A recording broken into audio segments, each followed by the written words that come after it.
Madison Smither, thank you so much for joining me on Louisiana Lefty. Thanks for having me, Linda. I'm super happy to be here. Well, before we record the podcast, I always have the guest do a little video with me.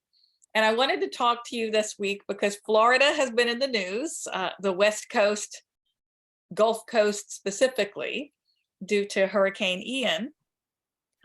And a recurring theme has come up in the wake of the hurricane, which is this idea that we've heard a lot of in Louisiana after big hurricanes, particularly after Hurricane Katrina and the federal flooding of New Orleans, this idea that we shouldn't really build back in areas like that, that it's not cost effective and it's just not smart to do so. I know you have some thoughts on this. So yes. I wanted to get you while this conversation is happening again, even though it's happening more about Florida than Louisiana, it's still very relevant here. So I'd like you to weigh in on that. Absolutely. Thanks, Linda. And thanks for bringing this up. It's terrible what's happening in Florida right now. We know well what that feels like as a Gulf Coast state to have your state in the news, to have just such devastation. And yes, I do have thoughts on managed retreat. I'm working on a piece with Sharon Levine right now and an op-ed about this, but I think it's really important to get local residents in the news and to get a local perspective on this. Basically, this idea of, managed retreat, the idea that residents should be essentially paid by the federal government to move. It's problematic on many levels, as we know, as you brought up, in the wake of Katrina, in the wake of the disasters that we've had.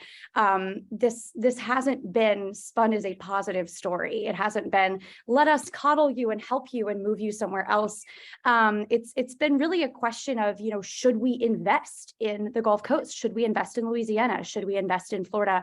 And we should. I think I'm here to say that, at times like this, when we have a major disaster, when it's in the news, when the narrative is being spun, should we invest in this place? Should we just have people move away? It's really important to get our voices out there, highlighting reasons why we should invest in the Gulf Coast, why we should build Florida back, why we should build back better in a more sustainable way, and really why we should address the main root of this issue in the first place, which is coastal restoration. The idea that we can just pick up a community that is absolutely reliant on the coast and move them somewhere else is just wrong. I think it's very short-sighted. It's not sustainable. A lot of coastal restoration efforts are going to be needed regardless, to save, our fisheries and to save industry, and to really provide protection against future storms that are going to be impacting inland areas. I think it's really problematic too when this is applied on a broad scale, to think about the fact that these coastal communities are largely communities of color, vulnerable communities, and thinking that an outside perspective should trump the local perspective here, and that people should be convinced to leave is just a point that really hits home. And so I also think that it's important to highlight that managed retreat itself should be used in cases where people need to move, where their homes and their livelihoods have been, inalterably impacted by natural disaster and really need the funding to move to new places. And I think that highlighting the conversation and kind of elevating it to the level that whole communities should leave takes the conversation away from the people who need funding to build their lives back.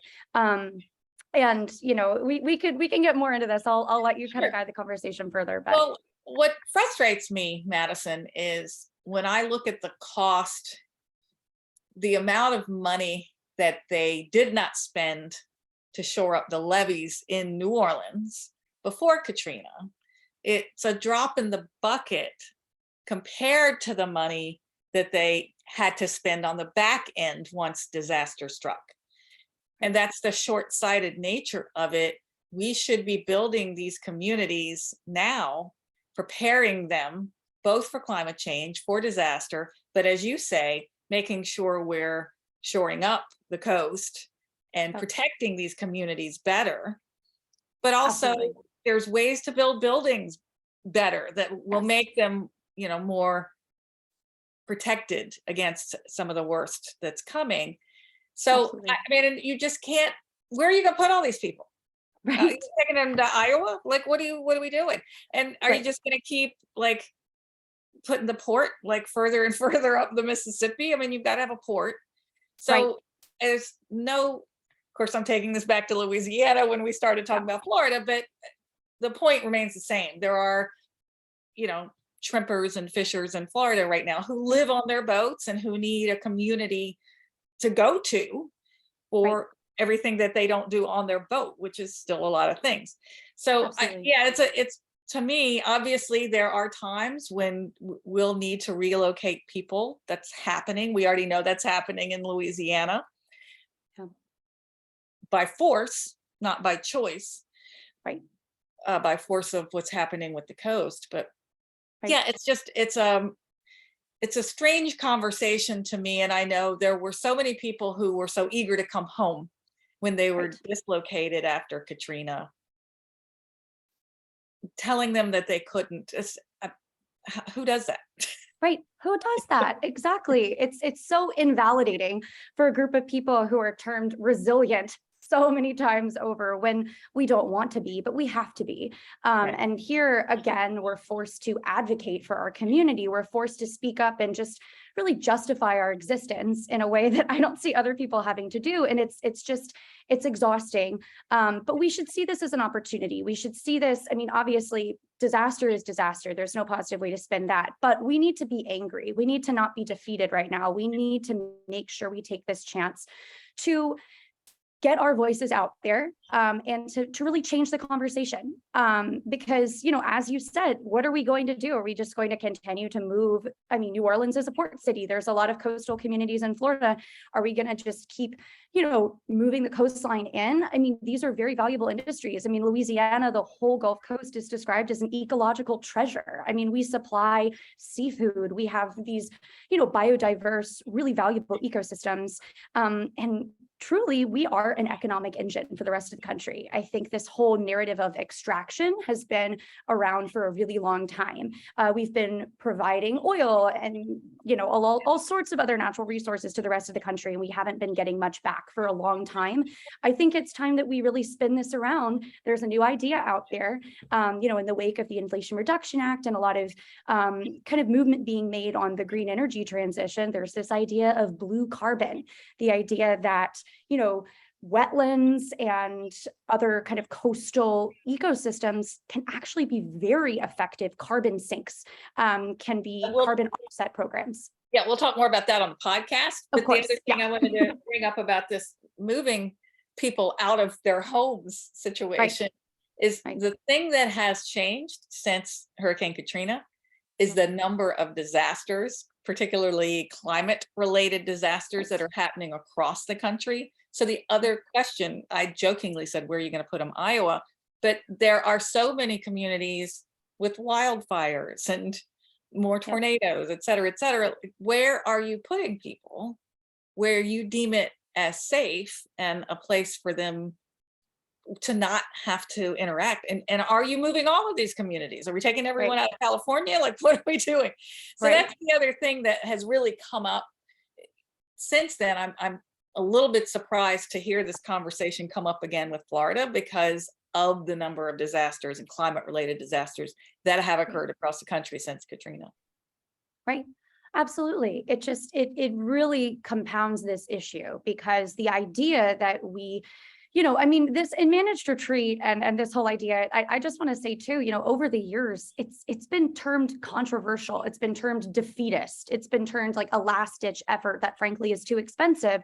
There was a community in New York, I think the article was from 2018, where, you know, they looked at the effects of moving people 7 years later, and it was just termed too expensive and frankly, just not effective.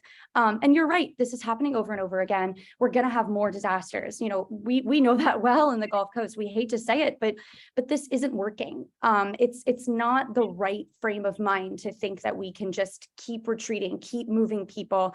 That's going to introduce lots of questions. As you said, which communities get to move, which communities get more funding.